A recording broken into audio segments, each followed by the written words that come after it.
My name is Nick Hartrick. I'm an outreach manager for Puget Sound Energy and the lead for ARTility. ARTility is a project focused on art and utility infrastructure.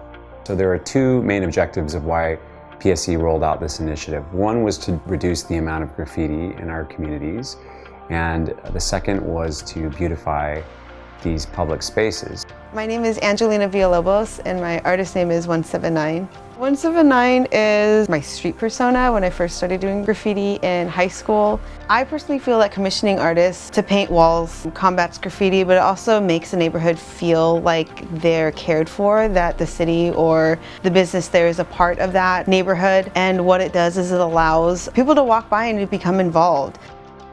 Through this beautification project, we not only saw an opportunity to reduce maintenance and cleanup costs, but also to share PSE's messages through art. One of the messages we wanted to share is PSE's commitment to reducing its carbon footprint 50% by the year 2040.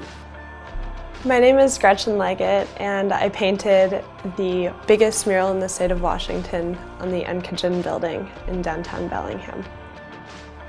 When PSE approached me, they let me know that they wanted to address their efforts towards creating renewable energy. I immediately thought of nature and our surrounding mountains, the North Cascades, which I'm so inspired by.